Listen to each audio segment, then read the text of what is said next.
दो प्रकार के, एक वह जो तरासा नहीं गया और दूसरा जो तराश दिया गया। दोनों के अंतर को समझें।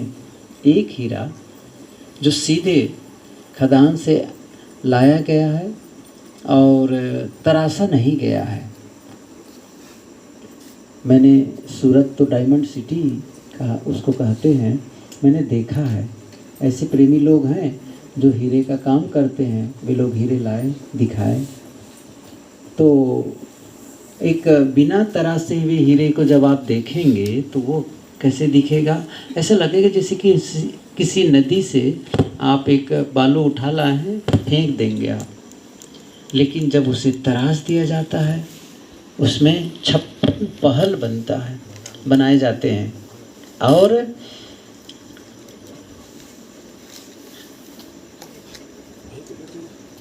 उसकी कीमत बढ़ जाती है, उसकी चमक बढ़ जाती है। ऐसे ही जीवन है। जब इसे तराशा जाता है, इसे संवारा जाता है तो जीवन की। हीरा के बारे में बता रहा था क्या? हाँ, एक हीरा वह जिसको तराशा नहीं गया है और दूसरा हीरा वह जो तराशा गया है। तो तराश देने के बाद उसकी कीमत बढ़ जाती है, उसकी चमक बढ़ जाती है। इस सरल सा उदाहरण देकर के मैं यही बताना चाहता था कि हम लोग भी अपने जीवन को जब तराश देते हैं तो जीवन की कीमत बढ़ जाती है, जीवन की चमक बढ़ जाती है। जैसे एक मूर्तिकार हो, मूर्तिकार पत्थर को लेकर के क्या करता है? वो उसको तराशता है, संवारता है। तराशने और संवारने का क्या अर्थ है, जो मैं क्या कहना चाहता हूँ थोड़ा स्पष्ट समझ लें। इसका अर्थ होता है जो गलत अंश हैं उसे हटा दें और जो आपके जीवन के लिए उपयोगी है उसको बचा के रखें। कैसे? जैसे अभी मैं मूर्तिकार का उदाहरण दे रहा था। पत्थर का जो पत्थर में जो मूर्ति वो निर्मित करता है, संवारता है, वैसे कहो मूर्ति निर्मित नहीं करता है, बल्कि वो करता क्या है? किसी भी मूर्तिकार को आप देखेंगे तो क्या करता है वह जो अंश मूर्ति को ढके हुए हैं, पत्थर के वे अंश जो मूर्ति को ढके हुए हैं, उन्हीं को वह काट काट के निकालता है, छीन छीन के निकाल देता है, घिस देता है, तो मूर्ति उभर आती। सही कहो तो मूर्ति का डिस्कवर होता है, अनावरण होता है, आविष्कृत करते हैं उसको। वही है वो ऑलरेडी, लेकिन उसे निकाल दिया गया वह अंश जो उसको ढका रखा था। ऐसे ही है आपके जीवन की सुंदरता को। जीवन में सुख और शांति है, उसको कुछ ऐसे हैं जो उसको कवर कर दिया है। वो क्या है? हमारी गलत आदतें, गलत कर्म। इसी को ठीक करना है बस। इसको जब आप निकाल देते हैं, इसको ठीक कर लेते हैं, जीवन में सुख और शांति का अनुभव होने लग जाता है। जीवन को तराशना और संवारना है, जीवन को सुंदर बनाना है। तो क्या है इसका अर्थ? इसको और थोड़ा स्पष्ट करने के लिए प्रयास करूं तो क्या होगा? यदि हम बाहर की चीज़ों को सुंदर बना दें तो जीवन सुंदर होने वाला नहीं है। मकान को सुंदर बना लें, जीवन सुंदर नहीं हो जाएगा। गाड़ी सुंदर खरीद के ले आए तो भी जीवन सुंदर नहीं होगा। और कीमती और सुंदर कपड़े पहन ले तो भी जीवन सुंदर नहीं होगा। कीमती भोजन करने से भी जीवन सुंदर नहीं होगा। और चेहरे को कुछ घंटे के लिए आप सुंदर बना लें, आजकल उसकी दुकानें हैं, वहाँ जाकर के सुंदर बना सकते हैं। और तो आप ये माने कि जीवन सुंदर हो जाएगा? नहीं होगा। क्या है जिसे सुंदर बनाने से जीवन सुंदर हो जाता है? एक ही चीज़ है, वह है आपका मन। जिसका मन सुंदर होता है उसका जीवन सुंदर होता है, और जिसका मन खराब होता है उसका जीवन खराब होता है। सदगुरु कबीर ने इसीलिए कहा है, बीजक आप कभी कबीर वाणी को पढ़ेंगे तो उसमें एक साखी बहुत प्रसिद्ध है, और कहना चाहिए पूरे बीजक में वह स्वर्ण स्तंभ की तरह है। क्या है वह? एक साधे सब साधिया, सब साधे एक जाए, जैसे सींचे मूल को फूले फले अघाए। एक मन को साध लो, एक मन को सब सध जाएगा।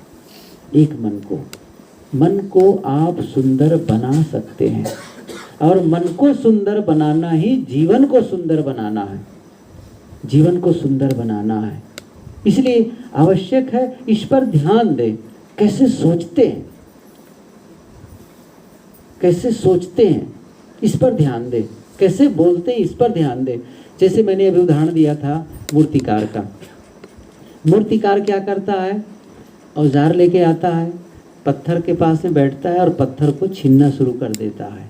बिना औजार के कोई भी कलाकार पत्थर को छीन करके मूर्ति निर्मित नहीं कर सकता है। कोई भी कारपेंटर बिना औजार के फर्नीचर नहीं बना सकता है। एक अनगढ़ लकड़ी को जब वो कलाकार के हाथ में लग जाता है तो वही अनगढ़ लकड़ी सुंदर लगने लग जाती है। एक अनगढ़ पत्थर सुंदर लगने लग जाता है। एक सोना है, चांदी है, एक टुकड़ा है, लेकिन जब वो किसी सोनार के हाथ में लग गया तब सुंदर हो जाता है, देखने में आकर्षक हो जाता है। ऐसे ही अपने जीवन को तराशना है, संवारना है। तो बात यहाँ पर क्या है? औजार लेकर के आते हैं, उसी से संवारते हैं, लेकिन हमें जीवन को सुंदर बनाने के लिए बाहर से किसी प्रकार के औजार लाने की ज़रूरत नहीं है। वो सारे औजार हमारे पास है और शुरू से हमारे पास है, हम सबके पास है वो औजार। क्या करना है? उसका सही उपयोग करना है। सही तरीके से उसका उपयोग करना सीख जाएंगे तो बस जीवन सुंदर होता चला जाएगा। क्या है वो औजार? क्या आप लोग जानना चाहेंगे औजार क्या है? सबके पास है जो ऑलरेडी मैंने कहा ना अभी, वो है आपका मन, वह है आपकी वाणी, वह है आपके व्यवहार, इंद्रियां, वो है। कैसे सोचते हैं, कैसे बोलते हैं और कैसे करते हैं। आपका सोचना, आपका बोलना और आपका करना, बस यही जीवन निर्मित करता है। आप रोज अपने जीवन को बनाते हैं, रोज अपने जीवन को बनाते हैं। आप जैसा सोचते हैं वैसा जीवन बनता चला जाता है। जीवन का कोई आकार नहीं होता है, जीवन का कोई आकार नहीं होता है। जैसे मैं पूछूं पानी का आकार क्या है? पानी का कौन सा आकार है? आप क्या कहेंगे? जिस बर्तन में पानी रखा होता है उसी का आकार का पानी हो जाता है। ऐसे ही जीवन का कोई आकार नहीं है। जैसे आप सोचते चले जाते हैं उसी आकार में जीवन ढलता चला जाता है, जीवन ढलता चला जाता है। यदि आप जीवन को बदलना चाहें, जीवन को बदलना चाहें तो क्या बदलेंगे कि जीवन बदल जाएगा? क्या आप अपने कपड़े को बदल देंगे तो जीवन बदल जाएगा? मकान को बदल देंगे तो जीवन बदल जाएगा? परिवार बदल देंगे तो जीवन बदल जाएगा? नहीं बदलता है। जीवन बदलता है विचारों को बदलने से, विचारों को बदलने से। जिस दिन आप अपने सोचने के तरीके को सही बना लिए, सोचने के तरीके को सही बना लिए, उसी दिन से जीवन सुधरना शुरू हो जाता है। सही सोचें, सही सोचें। आजकल हम सबको, सभी को बोलना सिखाया जाता है, पढ़ना लिखना सिखाया जाता है, चलना फिरना सिखाया जाता है, खाना पीना सिखाया जाता है, नाचना गाना सिखाया जाता है, सोचना नहीं सिखाया जाता है। कैसे सोचें, कितना महत्वपूर्ण है ये, कैसे सोचें। कल शायद मैंने कहा था कि नहीं, ख्याल नहीं है, उनका उदाहरण दिया था एक लेखिका Louise L Hay, Louise L Hay, जिनकी एक पुस्तक है you can heal your life. उनकी मूवी भी है, कभी भी आप यूट्यूब में सर्च करके देख सकते हैं। और उनकी पुस्तक बहुत बड़ी नहीं है, छोटी पुस्तक है, लेकिन बहुत अच्छी पुस्तक है। उनमें उस पुस्तक में उन्होंने लिखा है कि आजकल बच्चों को लड़ाइयों की तिथियां रटाई जाती है। मुझे समझ में नहीं आता है कि लड़ाइयों की तिथियों को रटने से बच्चों को क्या फ़ायदा होने वाला है। उन्हें क्यों नहीं बताया जाता कि विचार आपके जीवन को, विचार जीवन के लिए कितने महत्व रखते हैं और विचारों को बदलकर आप अपने जीवन को कैसे बदल सकते हैं। विचारों के बारे में सोचने का तरीका नहीं बताया जाता है। अच्छा सोचना शुरू करें, अच्छा सोचना शुरू करें। ये जब तक नहीं होगा जीवन नहीं बदलेगा। प्रश्न होता है कि अच्छा सोचना क्या है? कुछ नया कर रहे हैं हम लोग?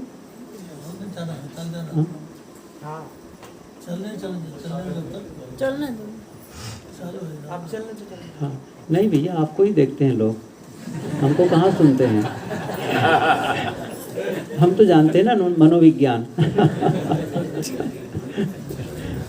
मैं सही बता रहा हूँ, क्या मैं सही कहा कि नहीं कहा? देखिए जो कह रहा हूँ ना, ये बातें एकदम से पॉइंट टू पॉइंट जो कह रहा था, वो बातें तो एकदम से आप सटीक इसलिए नहीं बैठ रही है कि बातें टूट जाती हैं बीच बीच में।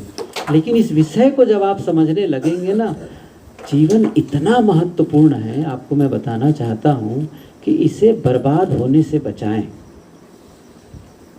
जीवन को बर्बाद होने से बचाएं, खराब न होने पाए, अच्छा जीवन जिए आप। और इस जीवन के, जिसके लिए जीवन मिला है उसका आनंद लें। दुखी होने के लिए जीवन नहीं मिला है, लड़ाई झगड़ा करने के लिए जीवन नहीं मिला है।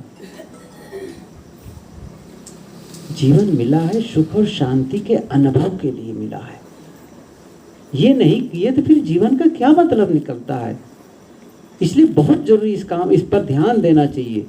पूछो रोज करके, रोज पूछ लेना चाहिए, क्या मैं वही तरीका है, वही जीवन जैसा मैं जीवन जीना चाहता था वैसे ही जी रहा हूँ कि किसी दूसरे तरीके से जी रहा हूँ। सही तरीके से जिएंगे तभी सही रिजल्ट मिलने वाला है जीवन में, नहीं तो रिजल्ट नहीं आना।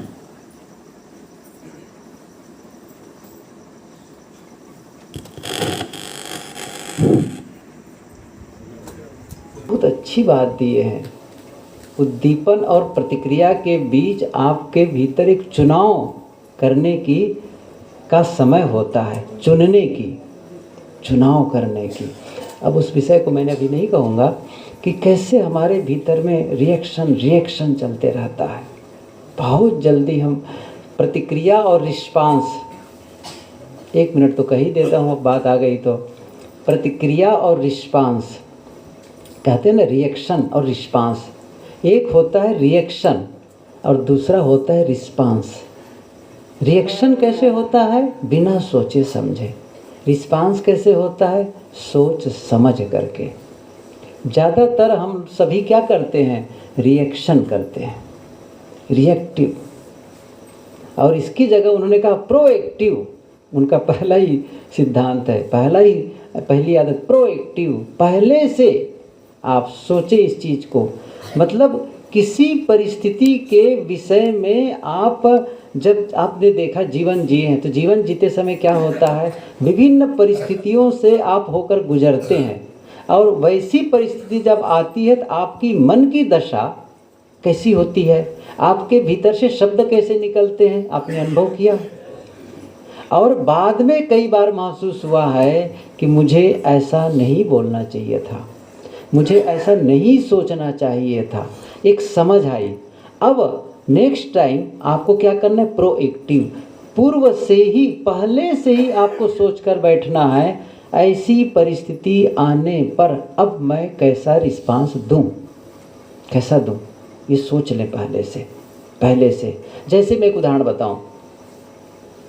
ट्रेन, मुझे स्टेशन जाना है, और स्टेशन में जब पहुंचा तो ट्रेन का पता चला कि 2 घंटे लेट है। अब उस समय मेरी मन की क्या दशा हुई? एक तरीका क्या होगा? मैं वहीं बैठकर क्या बताऊं, ये रेलवे, इंडियन रेलवे को कभी टाइम से नहीं आते हैं, और सब जितने कर्मचारी हैं उनको दोष देने लग जाऊं, यहाँ तक के रेलवे मिनिस्टर को भी अंदर अंदर बोलने लग गया, क्या व्यवस्था है, किसी का कोई टाइम का वैल्यू नहीं इन लोगों को। जब कहे ट्रेन को लेट कर दिए, कभी कुछ कर दिए। अब ये प्रतिक्रिया चल रही है। दूसरा तरीका क्या होगा? ठीक है, अच्छा ऐसा मेरे सोचने से ट्रेन जल्दी आएगी भी नहीं आने वाली है, लेकिन अंदर मैं उलझ गया, अंदर अंदर मैं अशांत हो गया। लेकिन जैसे पता चला ट्रेन लेट है 2 घंटा, ठीक है, क्यों? मेरे उलझने से कोई फ़र्क पड़ने वाला नहीं, इसलिए शांत। और कहीं बैठा, पुस्तक निकाला, पढ़ने लगा, या मोबाइल में कोई अच्छे से प्रवचन सुनने लग गया, कोई भजन सुनने लग गया। शांत मन को देखा, शांत रहो, कुछ नहीं, कुछ फ़र्क नहीं पड़ेगा, टाइम आएगा चल देना, बस। एक तरीका पहले से सोच लिया, पहले से सोचे रहे तो क्या होगा? वैसा ही आप वहाँ पर रिस्पांस देंगे। मैंने कहा ना, बिना सोचे हम लोग जीवन जीते हैं, कहाँ सोचते रहते इन चीज़ों, इन बातों को लेकर के। कई बार लोगों के साथ में, जैसे घर की ही बात बताऊं, पति और पत्नी है, भाई पिता पुत्र हैं। अब आते हैं कई बार ऑफिस से, तो पत्नी उलझ जाती है या किसी कारण से, और आप भी उलझ गए। बाद में लगा, रियलाइज़ होता है, अरे नहीं, ऐसा नहीं करना चाहिए था। अब क्या करना है? जब कभी पत्नी इस प्रकार की बात बोले, तब मुझे कैसे करना है, ये पहले से आप प्रोग्रामिंग कर लीजिए अपने अंदर में। अब जब वो परिस्थिति आएगी तो मुझे इस प्रकार से रिस्पांस देना है, सोच करके। बेहोशी में देते हैं ना, बेहोशी में देते हैं प्राय हम लोग, इसलिए गलत होता चला जाता है। अच्छा, कैसे करना है? आपको क्या करना है? जैसे हो भी गया, आपने ज़ोर से बोल दिया, डांट करके बोल दिया, और आपको अब क्या करना है? पूरे दिन को थोड़ा ऑब्जर्व कर लीजिए, शाम के टाइम बैठ करके, आज का दिन कैसे रहा मेरे शब्द कैसे निकले, मेरे विचार कैसे निकले, मेरे एक्शन, मेरे क्रियाकलाप कैसे रहे, थोड़ा देख लीजिए। और ऐसा लगा कि सचमुच मैंने डांट दिया है और ज़्यादा थोड़ा कठोर हो गया है, अब ये तो घाव हो गया। अब क्या करो? वहाँ जब अकेले में हो गए, आप क्या करना है? वहाँ पर अकेले में बैठ करके अब उस मरहम लगा दो। उसका तरीका क्या है कि अपने आप से खुद से कहना, उनके लिए कहना है, मेरे से गलती हो गई, मुझे क्षमा कर दो। सुन भले नहीं रहा है, लेकिन आप बदलेंगे, इसमें आप बदलेंगे। आपने क्या कहा? मुझे क्षमा कर दो। उनके प्रति भाव बदलेगा, आपके भीतर का भाव, उनका बहुत अंतर होता चला जाएगा।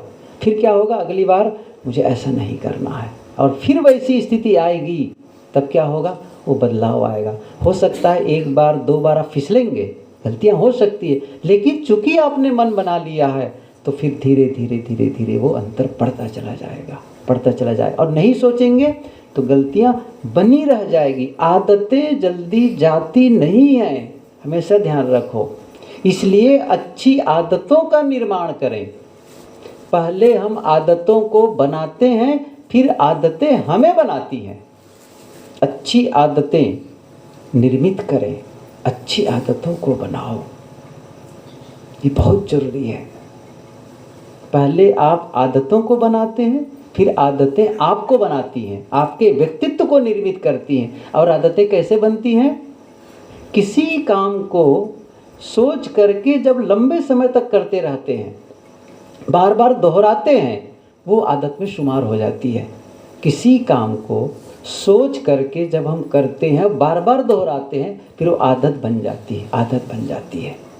और वो अच्छी आदत भी हो सकती है, गलत आदत भी हो सकती है। पहली बार कोई सिगरेट पिया होगा, अच्छा थोड़ी लगा होगा, बिल्कुल अच्छा नहीं लगेगा। पहली बार कोई तम्बाकू खाया होगा, अच्छा बिल्कुल नहीं लगा है, लेकिन वो मित्रों को देख करके, किसी बात को देख करके खाया, किसी ने भड़काया, अरे खा, तू भी कैसा आदमी है, कुछ भी खाता पीता नहीं है, ललकारा, वो खाना शुरू कर दिया, अच्छा नहीं लगा, थूका, लेकिन फिर शुरू कर दिया, खाते खाते वो बढ़ने लग गया। अब आदत बन गई, एडिक्शन, लत, और गंदी आदत है, नहीं छोड़ पा रहे हैं। इतनी सी बात है, उनको पता है कि मेरा जीवन खराब हो रहा है, नहीं छोड़ पा रहा है। सिगरेट नहीं छोड़ पा रहा है, तम्बाकू नहीं छोड़ पा रहा है। क्यों? कौन बर्बाद कर रहा है आपके जीवन को? आप ही तो कर रहे हैं। इतनी छोटी छोटी चीज़ों को आप नहीं समझ पाएंगे और दुख और अशांति का अनुभव करेंगे, फिर भगवान को दोष देंगे, भाग्य को दोष देंगे, क्या फ़र्क पड़ेगा इससे? ना कोई भगवान न कोई देवी देवता आपके जीवन को बर्बाद करने में लगे हैं और न कोई भाग्य आपका खोट है। सब कुछ ठीक है। आप वर्तमान में ठीक होना शुरू हो जाए, सब कुछ ठीक होना शुरू हो जाएगा। इसलिए अच्छी आदतों को निर्मित करें। बात यहाँ पर ये उठी थी, प्रतिक्रिया के संबंध में कह रहा था कि पहले ही आप सोचे जीवन को। मैंने कहा ना, कैसे जीना है सोचो, कैसे रिस्पांस देना है लोगों के साथ में। कोई घटना घटती तब भी ये घटना घटेगी, मुझे कैसे करना है, इस परिस्थिति में कैसे आना है। एक आदमी आता है, चिल्लाने लगता है, बोलने लगता है, क्या करूँ मैं भी चिल्लाऊँ, मैं भी बोलूँ? क्या यही मेरा तरीका है जीने का? मैंने क्या सोच के रखा है? नहीं, मेरा तरीका नहीं है। वो गाली दे रहा है तो मैं भी गाली दूँ, ये तरीका गलत है। सामने वाले गाली दे रहा है और मैं भी गाली दिया, वो बराबर हो गए ना। कबीर साहब जी ने कितनी अच्छी बात कही है। कबीर साहब जी ने बात कही है, सबको याद है, आवत गारी एक है, उल्टत होए अनेक। कहाँ कबीर ना उलटिए, वही एक की एक। गाली आई एक थी, उलट दिए 2 हो गई, फिर आ गई 3, ऐसी संख्या बढ़ती चली जाएगी। रोक दो, रोक दो। तभी तो आप धैर्यवान हैं, तभी तो आप सहनशील हैं। मैंने कल कहा था ना, हम सबके भीतर में सद्गुणों की शक्ति है, लेकिन जब आप उसे विकसित नहीं करेंगे, जीवन में उसका उपयोग नहीं करेंगे, तो फिर उसका लाभ कैसे मिलेगा?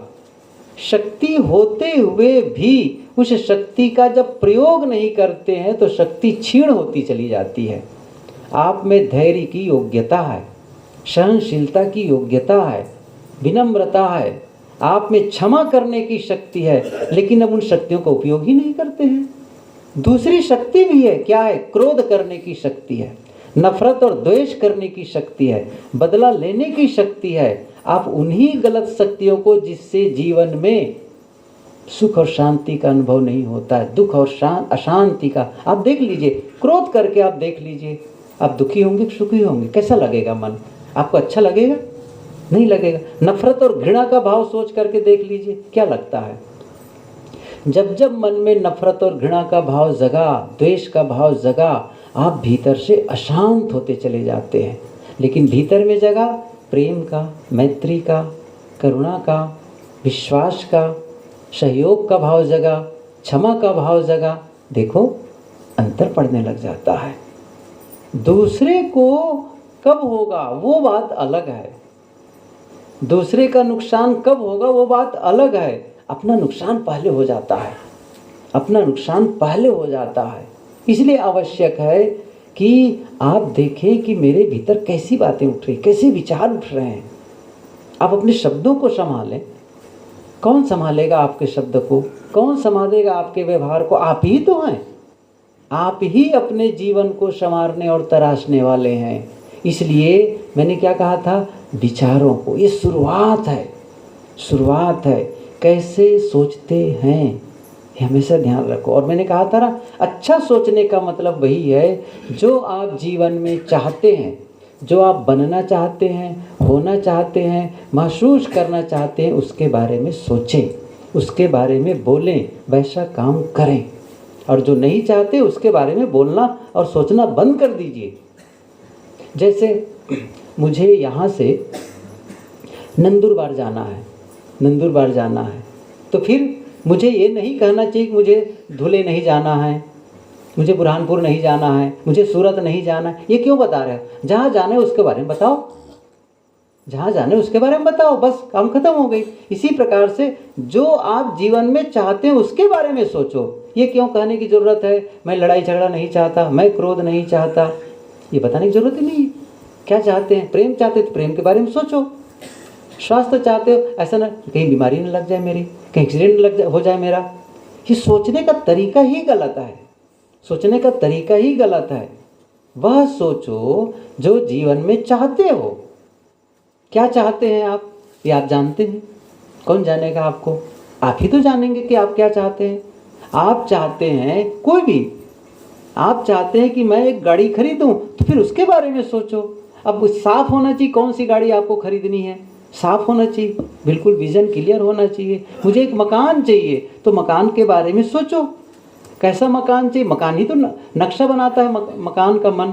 ऐसे ही जैसा चाहिए। मैंने क्या कहा, अभी जैसे मकान है, मकान बनाने के पहले क्या हुआ, ज़मीन थी, फिर उसके पहले आर्किटेक्ट के पास जा कर के क्या किया गया है, नक्शा बनवाया गया है। पूछा आर्किटेक्ट ने कैसा मकान चाहते हैं आप, कैसा पसंद करते हैं आप, सारी चीज़ें बात हो गई और उसी ढंग से उसने नक्शा बनाया। और उसके पश्चात क्या, किसी बिल्डर को बताया कि भाई ये नक्शा है, ब्लूप्रिंट है, इसके आधार पर आप इसको कंस्ट्रक्शन शुरू कर दीजिए, और वैसा बन गया मकान ही। ऐसे ही जीवन का नक्शा बनाना पड़ता है, कैसे जीवन जीना है, मेरे शब्द कैसे निकलना चाहिए, मेरे विचार कैसे आना चाहिए, मेरे व्यवहार कैसे होना चाहिए, आप नक्शा बनाइए। आज से 5 साल के बाद में मेरी मानसिक दशा कैसी हो, मेरी आर्थिक दशा कैसे हो, मेरी परिवार की स्थिति कैसी हो, फिर काम करना शुरू कर दीजिए, उस पर काम करना शुरू कर दीजिए। तब जा कर के उस जीवन का रिजल्ट सही आएगा। काम ही नहीं करेंगे, सोचेंगे भगवान जैसा चाहेगा वैसा हो जाएगा, भाग्य में जो होगा हो जाएगा, कैसे कैसे हो सकता है। आप ही हैं, आप अपने भाग्य के निर्माता हैं, आप अपने जीवन के निर्माता हैं। मैंने क्या कहा था बीच में, जैसा आप सोचते हैं, जैसा आप बोलते हैं, जैसा आप व्यवहार करते हैं, जीवन वैसा ही बनता चला जाता है। इसलिए अपनी सोच को सही कर लो, शब्दों को सही कर लो, सही तरीके से बोलो। कटु कुठार बोल रहे हैं, कैसा जीवन होगा। कुछ लोगों के शब्द इतने कटु होते हैं। कबीर साहब की वाणी याद है कि नहीं है, सबको याद है। ऐसी वाणी बोलिए मन का आपा खोए, औरन को शीतल करे आप ही शीतल होए। मधुर वचन है औषधि, कटुक वचन है तीर, श्रवण द्वार होए संचरे साले शकल शरीर। एक ही संकल्प ले लो, मेरे मुंह से कटु शब्द न निकले।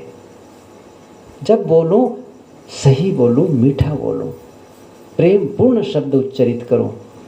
थोड़ा सा ध्यान दो, काम करना शुरू कर दो। होगी कभी कभी गलती, हो भी सकती है, संभव नहीं है, लेकिन मन बना है, फिर ठीक कर लेंगे, फिर ठीक कर लेंगे। ऐसे ही मन के लिए अकेले बैठो, सोचो मेरे मन में अच्छे विचार आना चाहिए, किसी के लिए अशुभ भाव न सोचे, अच्छा सोचे, प्रेम के बारे में सोचे, मैत्री के बारे में सोचे, सहयोग के बारे में सोचे, दूसरों का भला हो ऐसा सोचे। देखो ये सब बदलना शुरू हो जाता है। जीवन में परिवर्तन ऐसे ही आता है, अपने आप परिवर्तन नहीं आता है। आप जैसा परिवर्तन लाना चाहते हैं वैसा आपको एक्शन लेना पड़ेगा, करना पड़ेगा, तब जाकर के वो स्थिति आती है। इसलिए आवश्यक है आपका जीवन, आप उसे सुंदर बनाना शुरू कर दीजिए। सुखद जीवन जीने का सौभाग्य सबको मिला है, योग्यता सबके पास है। मैंने कहा ना, योग्यता सबके पास है। हम सभी रहते हैं साथ साथ में, परिवार है, समाज है, समूह में रहते हैं। गलतियां हो जाती हैं, सबसे गलतियां हो जाती हैं। कोई है जो यहाँ पर बैठे और कहे मेरे से कभी गलती नहीं हुई है और कभी गलती नहीं होगी? नहीं कह सकते हैं। लेकिन मैं एक बात पूछूं आपसे, गलती होने के बाद हम क्या चाहते हैं? क्षमा चाहते हैं। लोग मेरी गलती को माफ़ कर दें और मेरी गलती को किसी को न बताई जाए। लेकिन बाजू वाले की गलती हो जाए तब क्या करना चाहिए? क्षमा नहीं करनी चाहिए, नहीं दंड देना चाहिए। ये बड़ा विचित्र है हम लोगों का मामला। बिल्ली वृत्ति, गुरुदेव जी कहते थे बिल्ली वृत्ति। बिल्ली जब अपने बच्चे को एक घर से दूसरे घर ले जाती है तो किस में ले जाती है? मुंह में तो दबा करके, दांत नहीं लगने देती है। और जब चूहे को पकड़ती है तब एक ही बार में काम तमाम हो जाता है। ये बिल्ली वृत्ति है। मतलब अपने लिए हम क्षमा चाहते हैं और दूसरों के लिए दंड चाहते हैं। ऐसा नहीं हो सकता है। क्षमा आपको तब मिल सकती है जब आप किसी को क्षमा किए हों। क्षमा का जब आप बीज बोएंगे तभी आपको क्षमा मिलने वाली है। ये बहुत ज़रूरी है, इस भेद को समझें आप। जब आप, कई बार क्या होता है, हम अतीत में अटके रह जाते हैं, पास्ट में अटके रह जाते हैं। किसी ने आपके साथ अन्यायपूर्ण व्यवहार किया, किसी ने गाली दी, किसी ने अपमान किया, किसी ने नुकसान किया, अब उसको पकड़े बैठे हैं। 1 साल बीत गए, 2 साल बीत गए, 4 साल 5 साल बीत गए, पकड़े बैठे हैं, बोलने का नाम ही नहीं ले रहे हैं। ख्याल आया, बैठे हैं डॉक्टर अमर जी, कई साल पहले कहे थे, कई साल पहले मैंने एक लेख लिखा था, भूलना सीखें, पारक प्रकाश में। उन्होंने क्या कहा था, सूरत गए थे, साहब भूलना सीखें आप ही लिखे थे।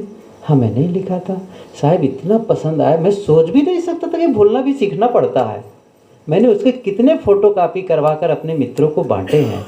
भूलना सीखें, क्यों? याद करेंगे। अच्छा, गलत चीज़ों को आप याद करने की कितनी क्षमता है आप में? कितने वर्षों तक याद रख सकते हैं आप?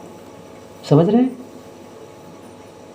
किसी ने गलती की आपके साथ में, अब आप क्या कर रहे हैं, फिर बता रहे हैं लोगों को उसने मेरे साथ गलती की, ऐसा किया, वैसा किया, वैसा किया। अच्छा, एक बार बताए, 2 बार बताए, कई बार बता रहे हैं। अब सुनने वाला एक बार कहता है छोड़ो ना, तुम भी उसी बात को चर्चा करते रहते, भूल जाओ उस चीज़ को, साल 2 साल तो हो गए, भूल जाओ। तब क्या कहते हैं, कैसे भूल जाऊँगा, मैं ज़िंदगी भर नहीं भूलूँगा। ओह, एक बात बताऊँ मैं, सबसे बड़ा बोझ लेके जो हम चलते हैं ना अपने जीवन में, जानते हैं किसका बोझ है वो? मनमुटाव का। मनमुटाव का बोझ लेकर के हम चलते रहते हैं। हल्का हो जाओ, छोड़ दो। तरीका क्या है? क्षमा कर दो बिना शर्त के। अकेले में बैठो और आप सोचो उसके लिए मैं बिना शर्त क्षमा करता हूँ, दिल से क्षमा करता हूँ। क्षमा करके देखो, क्षमा करके उनका हित नहीं कर रहे, अपना हित कर रहे हैं। आप देख लीजिए, आप क्षमा करके सामने वाले का हित नहीं कर रहे हैं, किसका हित कर रहे हैं? अपना हित। आपका मन हल्का हो जाएगा, आप बोझ मुक्त हो जाएंगे। और जिसके प्रति आप नफरत कर रहे हैं, द्वेष कर रहे हैं, घृणा कर रहे हैं, उनको कोई फर्क नहीं पड़ने वाला है, वो आनंद में है। आप परेशान हैं, आप हल्का होना शुरू कर दीजिए, आप क्षमा करना शुरू कर दीजिए। अपने लोग हैं, परिवार के ही तो लोग हैं। कोई अलग भी हो, कोई साथी रहा, कोई मित्र रहा, कोई परिचित रहा, उसने आपके साथ धोखा दिया, क्या करोगे उस चीज़ को लेकर के? बदला लेकर के कभी किसी ने सुख पाया है? एक ख्याल आया, एक बार द्रौपदी को पता चला कि कोई संत आए हैं, बैठे हैं और बहुत पहुँचे हुए संत हैं। उनकी भी इच्छा हुई द्रौपदी की कि मैं भी उस संत से मिलने जाऊं, तैयार हो गई। अच्छा, वो कोई संत दूसरे नहीं थे, वो वेदव्यासी थे, दूसरे थे, वेदव्यासी थे। जब पहुंचती हैं तो दंड प्रणाम करने के पश्चात कहती है कि भगवान मेरा भविष्य कैसा होगा, आप बताएं। द्रौपदी पूछ रही है मेरा भविष्य कैसा होगा? तो वेदव्यास ने कहा हाँ जरूर बताऊंगा। क्या कह रहा है? जरूर बताऊंगा। तब क्या कहते हैं, भगवान मेरा भविष्य कैसा है? कहा तुम्हारे ही कारण करोड़ों करोड़ों लोग मरेंगे और खून की नदियां बहेंगी। क्या कहे द्रौपदी से? तुम्हारे ही कारण करोड़ों लोग मरेंगे और खून की नदियां बहेंगी। द्रौपदी ने कहा भगवान मैं नहीं चाहती कि मेरे कारण करोड़ों लोग मरें और खून की नदियां बहें, कोई उपाय बताइए जिससे ये सब न हो। अब वेदव्यास क्या करें? बताऊंगा उपाय। अब वो नहीं कहते कि नहीं होगा, ये होने वाला नहीं, होकर के ही रहेगा, ऐसा नहीं बताते। मैं उपाय बताऊंगा, 3 काम कर लो, 3 काम, तो वो चीज़ नहीं होने वाली है। पहली बात क्या उसने कहा? पहली बात है कि किसी का अपमान मत करना। पहली बात क्या कहा वेदव्यास ने? किसी का अपमान मत करना। अच्छा, कोई दूसरा अपमान कर दे तब? कोई दूसरा अपमान कर दे तब क्रोध मत करना। ये दूसरी बात। पहली बात क्या कही उसने, क्या कहा उन्होंने? पहली बात वेदव्यास जी ने कही कि अपमान मत करना किसी का, लेकिन कोई दूसरा अपमान कर दे तो क्रोध मत करना। तीसरी बात उन्होंने की, यदि क्रोध आ ही जाए, कदाचित कोई अपमान कर क्रोध आ ही जाए तो बदला मत लेना, बदला मत लेना। और हम सभी क्या जानते हैं, ये हुआ और महाभारत हुआ। सच क्या है? आपका भविष्य महाभारत भी हो सकता है और आपका भविष्य सुख और शांति भी हो सकता है। यदि सचमुच ये 3 बातें यदि कर लेती द्रौपदी तो क्या महाभारत होता? नहीं। अपने एक कहीं बाहर के महाभारत नहीं, वो घर घर में महाभारत है। घर घर में महाभारत है।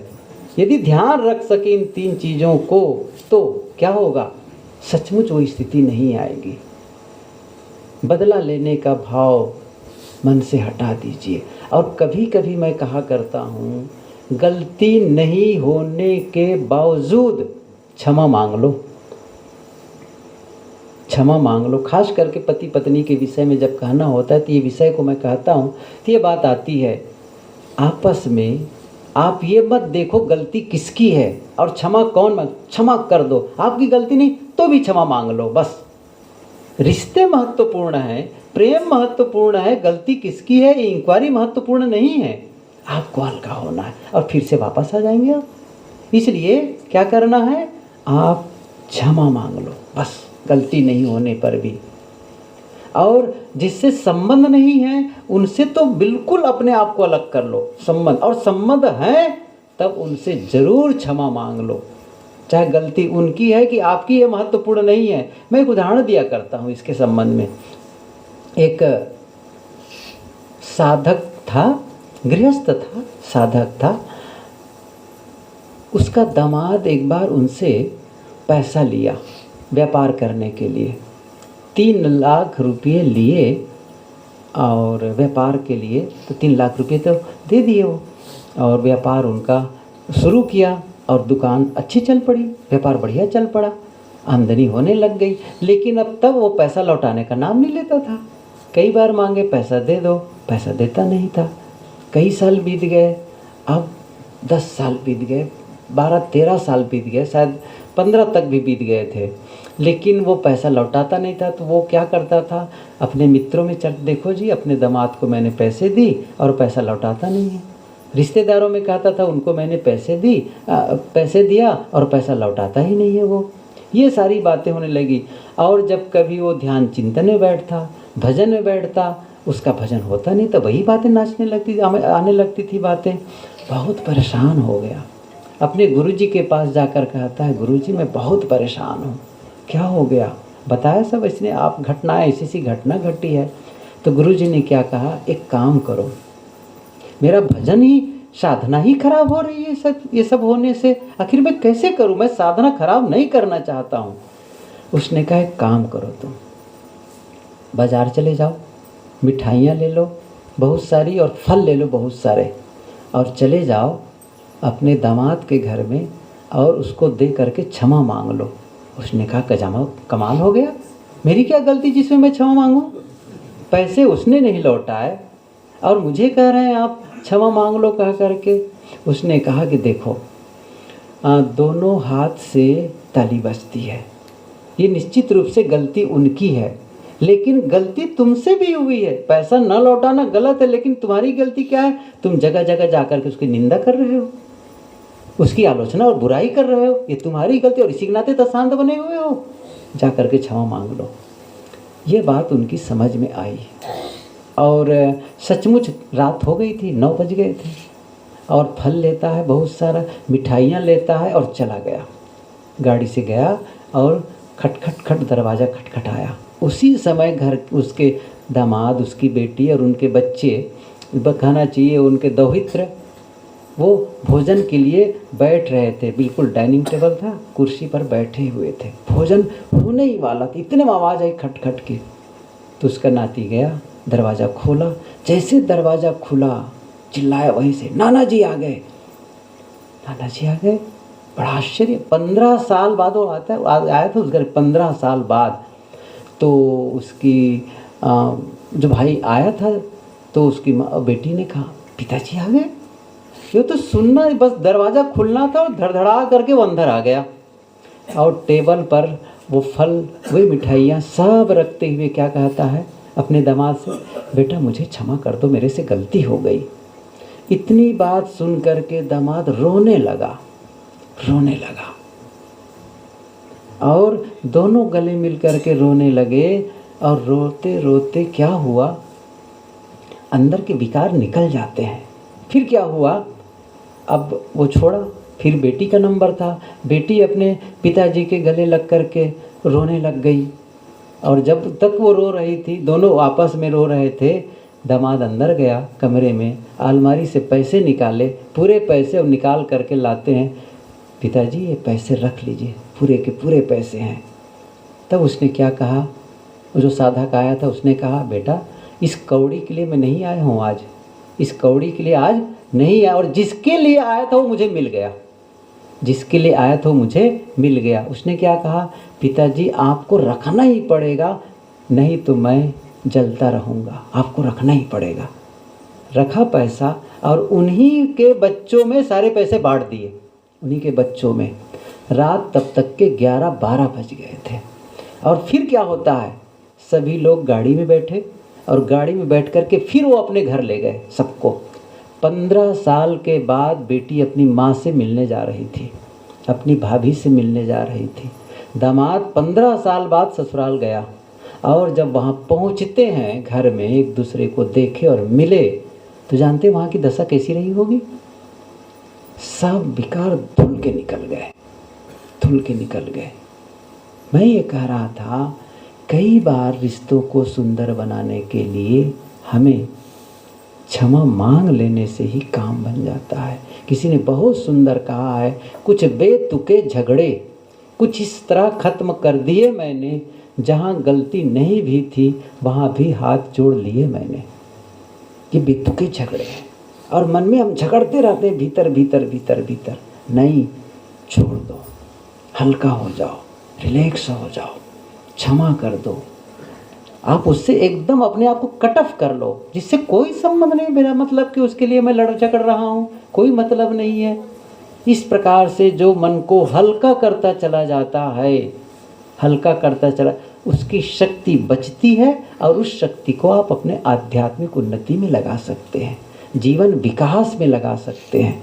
बहुत सारी शक्ति हमारी इसी प्रकार चली जाती है, अनावश्यक रूप से हम अपनी शक्ति का अपव्यय करते हैं। उस शक्ति को बचाओ और अपने जीवन की उन्नति में लगाओ। मैं कह रहा था, जीवन बहुत सुंदर मिला हुआ है, इसे और सुंदर बनाना है। वो सुंदर कैसे बनाना है, और सुंदर बनाने का एक ही तरीका है, आप सही ढंग से सोचें, सही ढंग से बोलें, और सही ढंग से काम करें। 3 ही चीज़ है। क्या करना है, सोच सही हो, शब्द सही हो, व्यवहार सही हो, बस, और सब ठीक होने वाला है। फिर धीरे धीरे सब ठीक हो जाएगा ऐसा करने से, और ऐसा नहीं करेंगे सब खराब होता चला जाएगा। तो बस इन बातों को ध्यान में रखें। आप सबको बहुत बहुत धन्यवाद। इतना धैर्यपूर्वक, इतने डिस्टरबेंस के बाद, इतने व्यवधान के बाद आप सभी बैठे हैं, सुन रहे हैं। आप सबको धन्यवाद देता हूँ। मुझे आज खुद को संतोष नहीं हो रहा है, जो मुझे कहना चाहिए, जिस सिस्टम से कहना चाहिए वैसा कह नहीं पाया, कारण जो हो, लेकिन आप लोगों ने धैर्यपूर्वक सुना, इससे मुझे तो कुछ संतुष्टि मिल रही है। मैं समझता हूँ कभी इन फ्यूचर आना हो गया तो मैं इस विषय को और विस्तार से और अच्छे से बताना चाहूँगा। आज तो बस एक सूत्र रूप में भेजा आप लोगों के बीच में। आप सबको प्रति बहुत बहुत शुभकामना है। आप स्वस्थ जीवन जिए, आप सभी प्रेम पूर्ण जीवन जिए, समृद्ध जीवन जिए और शांतिपूर्ण जीवन जिए। इन्हीं शुभकामनाओं के साथ मैं अपनी वाणी को विराम देता हूँ।